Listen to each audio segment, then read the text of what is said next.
Hey there, this is Mr. Weaver with Unit 2, Lesson 10, and we're introducing graphs of proportional relationships. After this lesson, you need to be able to know that a graph of a proportional relationship lies on a straight line through 0, 0. You'll know you're successful if you can know what's needed for a graph to show a proportional relationship.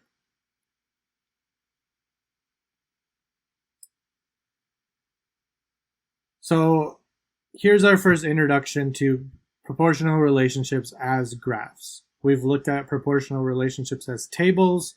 We've looked at proportional relationships as equations. Now we're going to look at them as graphs. So at the local store, lean ground hamburger is on sale for $4 per pound. If I want to graph the situation, just like before, I'm going to create a table. It tells us that it's $4 per pound. So pounds is going to be my X value, what I put in, and then my cost or my price that I have to pay is going to be my Y, my output. If I were to buy 1 pound of hamburger, it would cost $4. Okay, I just had to multiply my pounds times 4, gives me my price. So 2 pounds therefore is 8, 3 pounds is 12, 4 pounds is $16. Okay, I can check to make sure that this is proportional. If I'm finding my constant of proportionality every time, going from 1 to 4, I had to multiply by 4. Going from 2 to 8, multiply by 4. Every row I have to multiply by 4. So it is in fact a proportional situation.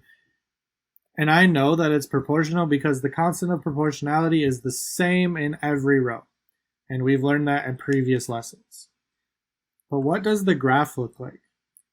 Well, I'm going to take my input and my output, my X value and my Y value, and put them together as a coordinate.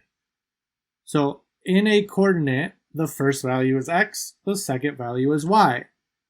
So in this situation, we would have 1 with 4. 1 for X, 4 for Y. It would make the coordinate 1, 4. If I plot that, I'm going over 1 and up 4. So my point would be at 1, 4. Now, don't be fooled by this type of graph. It's counting by 2's, which means how I knew I only had to go up 2 spots. Okay. Pay close attention to what the scale of the graph is, so you know how many squares you need to go over. My next point is 2, 8, so I would have to go 2 over and 8 up.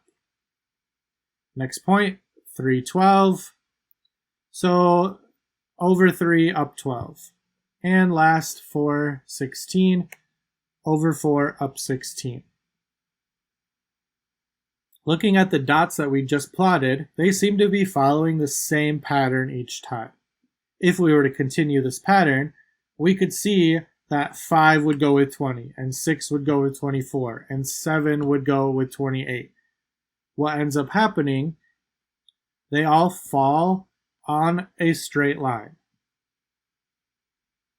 This is what a proportional graph would look like.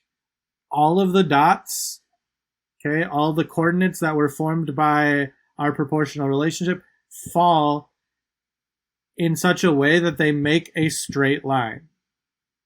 In addition to being in a straight line, the line also will go through the point 0, 0. Now, we didn't graph that point, but if you look, our orange line goes through the origin, through 0, 0. And that makes sense because if we bought 0 pounds of hamburger, it should cost us $0. Let's look at another example. So the prices for a trampoline park are shown in the table below. X is our hours that you get to jump for, and Y is our price. So if we jump for 1 hour, it's going to cost you $20. 1.5 hours is going to cost $24. 2 hours will cost you $26. 3 hours, $34, and 4 hours will also cost you $34. So if I look, and I was just going to check based on the table to see if it was proportional or not, my first constant of proportionality is 20. My second constant proportionality is 16. Right away, I can tell it's not proportional. If I figure out the rest, I have other price per hour constants of proportionality. Okay, I can tell that it's not proportional. If we were to graph it, let's see what it would look like. So 1 would be with 20. So over 1 up 20, plot my point. 1.5 would be with 24. So I would have the coordinate 1.5 and 24, which puts us there. Now, it looks like it might be making a straight line so far, but we've only done 2 points. Next one, 226. Over 2, up 26. Okay, not quite on that straight line anymore. 3 and 34. And 4 and 34. Now we can definitely tell that this is no longer making a straight line. Where would you draw the line? Where would you put other points to continue? Would you put them there? If you make a line, it's kind of making that weird squiggle line. Now, we would still expect it to go through 0, 0, because if you jumped for 0 hours, you should pay no dollars. But we can definitely tell it's no longer a straight line. So if the line is not straight, it is not proportional. Let's look at a third example, and this is similar to one that we covered in a previous lesson. At a concert, it's $5 to park and $10 per ticket. So if you buy one ticket, it's going to cost you $15. $10 for the ticket, $5 to park. So that unit rate would be $15. If we bought 2 tickets, it would be $20 for the tickets plus $5 to park. This time, our constant of proportionality would be 12.5. If we were to keep figuring it out, we can see that our constants of proportionality are different each time. Again, it's not proportional. Okay, while the price per ticket might have been proportional by itself, that extra $5 to park no longer makes it so. What would this graph look like? 1 would go with 15. 2 would go with 25. 3 would go with 35. 4 would go with 45. This one is making a straight line, so why is it not proportional? We could continue it on. It makes a straight line, but our issue here is that it does not go through 0, 0. So this is not proportional, and even though it's a straight line, it has to go through the origin. It has to go through 0, 0. Okay? In this situation, it would be similar to you paid to park and then realized you had no extra money to buy a ticket, and so you still paid $5 to park but didn't even get any tickets. Looking at our differences, our first one was proportional because it was a straight line and it went through 0, 0, or what we call the origin. The second one was not proportional because even though it's a straight line, it does not go through the origin. It has to have both things happen in order for it to be proportional. Just to reiterate, what do graphs need to show a proportional relationship? The points make a straight line, and the line that goes through those points also must go through the origin, which is the point 0, 0. So in this lesson, we learned about graphs of proportional relationships.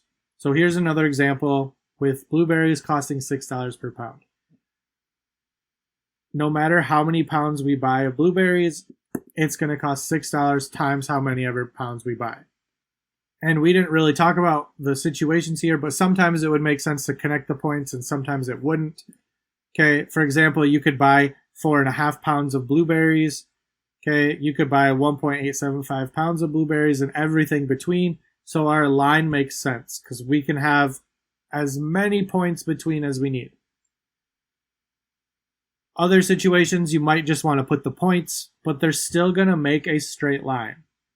Sandwiches, for example, you couldn't buy 4.5 sandwiches. Or in our last example with tickets, you wouldn't have been able to buy 1.5 tickets. So we could just leave them as dots, but they're still going to make that straight line that's going through the origin.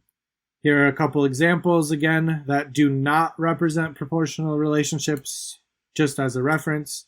So the first example, those points do not make a straight line. And the second example, it makes a line, but it does not go through the origin.